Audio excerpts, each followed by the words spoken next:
Yes,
Yesu ma ipako nyaka nende ka. Waneno lwet Nyasaye. Miya ler ni padri oseikore kendo biro. Giserwakore chutho kendo wachako nyasi bang' thuolo machuok kende. Koro seche ma uneno ka gichopo ka to wan duto amalo ka warwakogi e pap ka. Koro gin ema wadwa miyogi thuolo ka waritogi arita nyaka gibi. Kata kineno ka koro aling' aling'a piny mos to thuolo en margi. Ero kamano ahinya jowetewa ma Christ Prince of Peace Ministry kuom pako Nyasaye maber. Aneno ka juogi omako ji mamoko to ji mamoko to kata ai pako Nyasaye ma polo chiegni yawore kamacha. To jomoko bet moling' mana thi, gin giwom mana kom kacha. To bende kicheke maber tinwang'o ka tiende to tegna manyalo chung' ma pak Nyasaye. Awuoro ng'at ma chal ma kamano no. Koso gin oche gi duto ok oyien oche miel e kinde machal kama. Mosura ahinya oche ka awakwanyu en mana mor mar pako Nyasaye. Bwana Yesu asifiwe. Wamor kod mano. Nyasaye oting'u malo, omedu teko matiyone. Thank you. En kinde makoro warito jadolo gichiegni donjo ka gichako nyasi. Ang'eyo ni sechego kara ema joma moko be oritoga. Udwa neno ka koro kom magi mae ni nonogi. Ng'ato ka ng'ato bet e kom. Ni seche ma wawacho kacha to kende bende giwinjo awinja to gibet abeta bathe kacha. Jomoko shughulika, ng'ato wuotho dok koni, ng'ato wuotho dok koni. To pod kae ginyal biro. Lakini koro sani to chune ni nyakobi. Idwa neno ka gipong'o komgi sani. To gima rachie kata maberie en ni jok ma wamiyo thuolo mar timo neno botamore ka gin to gisega timo neno. Haleluya. Ni mar kochopo sa akia ni in kod sa kanyo icheke maber. Gombo ni kochopo sa 7:30 thuolo marwa oruma. Koro watero mana jaduong' dhi yweyo kare machuth. Emomiyo okan wakawa thuolo to aweyo nigi to wasemiyogi thuolo margi kacha. Macha awasega kwano mar yosega rumo.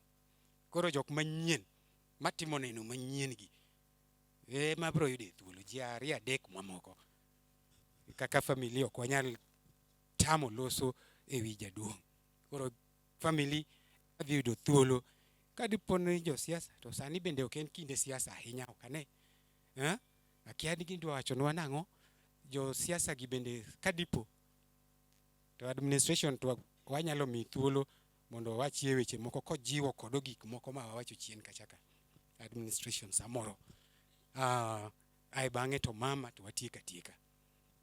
Awachoga weche mang'eny tij lendo ni tekga ochalo ga ng'at mo magomba ka radio kachacha en obe koseneno ka gik moko timre ma oling'e ma koro chiegni to koro okela mbaka mamoko moro kodo jowinjo kaka wan bende samosemiwa thuolo ni wamoro jok mobet kod weche ok wanyal ling' aling'a da. Nyasaye nomiwa riekni mang'eny gi teko mar wuoyo no kendo agonega goero kamano.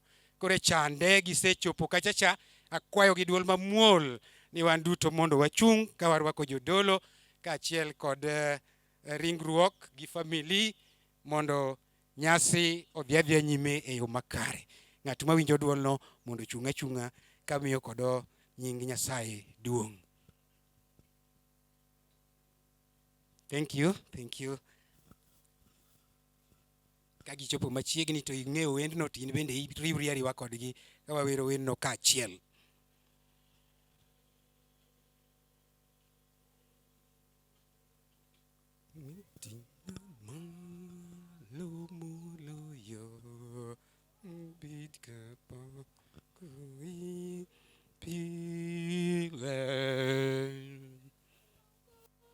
Siko e piny giluoro nitie to adwaro loyo gite imalami ting'ama Bwana lomonda chung iwi cheni duto malo moloyo abid kapa kuimpi daro loyo yogik maepi masaitani Iwuondago goch maloyo go piny edier.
Kang'eyo ni tent bende biro nikech ka onge tang' jaduong' no bede chieng'.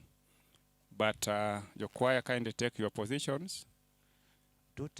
Kama udhi beti, Mothers Union take your positions, family take your positions as we begin the service.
Jakony man go kende mana ini won ranga wonwa to gimono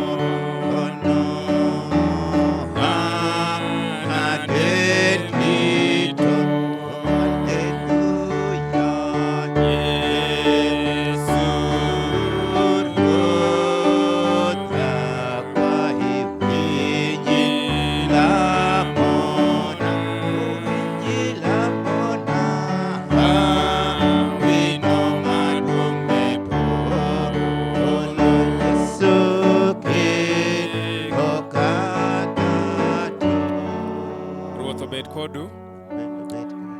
wasechako kendo wasechiwo thuolo mondo joma dwa timo neno tim neno. I want to assume ni ji duto kecho ok onyal loko kite. Momiyo kaka nyithindo nigi ringruok mar dhano, kaka Yesu bende nokawo ringruok mar dhano. Notimo kamano mondo tho ni okel loch. Jal man gi teko, mondo tho ni oketh loch jal man gi teko mar tho. Tiende ni Satan. To bed ja adiera nyaka kar tho. mianami osimbo mar ngima kaka ranyisi ni iselocho. Ruoth obed kodu. Jo-Nyasaye, wasebiro kaachiel mondo wakow ringre owadwa William, ma Ruoth oseluongo mondo oywe kode. To wayie ni kaka Kristo notho mi ochako chier kendo, e kaka nobedi gi joma matho kogeno kuom Kristo, nikech Nyasaye nochiergi kaachiel gi Kristo. Koro waduto wabedi, kendo kaka Jawarwa nopuonjowa, wanyalo wacho gi chir niya: Wuonwa manie polo, nyingi mondo miluor. Polo, miwa chiembwa matinende, bende wenwa richo, kaka wawenjo matinwa marach.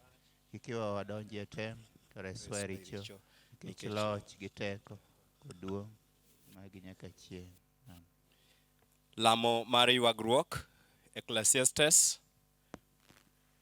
Gimoro amora matimore e pinyni timore mana e kinde ma Nyasaye oseketone. Nitie kinde mar nyuol, kinde mar pitho, kinde mar kuyo, kinde mar ywak, kinde mar keyo kite, kinde mar kwakruok, kinde mar dwaro gimoro, kinde mar yiecho gimoro, kinde mar ling',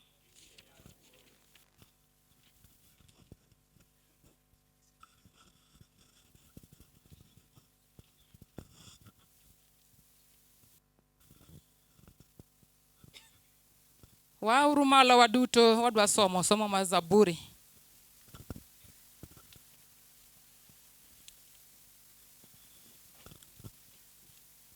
Jogo manyalo chung', wachunguru malo kuom ng'wono mar Nyasaye. Wasomo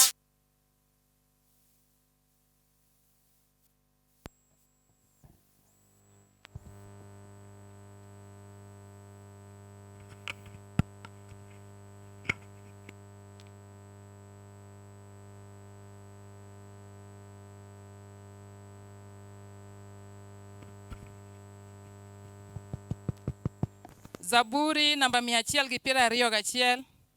Wiye malo ondik ni Nyasaye e jaritwa. Ating'o wang'a ka arango gode, to ere kama konyruokna biro aye? Konyruokna aa mana kuom Ruoth Nyasaye ma jachwech polo gi piny. Onego jaritwa kik we apodhi, kendo kik onur mi nindo tere. To adier jarit Israel ok nur, kendo nindo ok tere. Ruoth Nyasaye biro teloni, en e bathi korachwich ka oriti. Chieng' ok nochami godiechieng', kendo dwe ok nochar wang'i gotieno. Ruoth Nyasaye biro riti e masiche duto. Adier obiro riti maber. Obiro riti kiwuok kendo kiduogo, pile kendo nyaka chieng'. Duong' obed ni Wuoro kendo ni Wuowi kendo ni Roho Maler.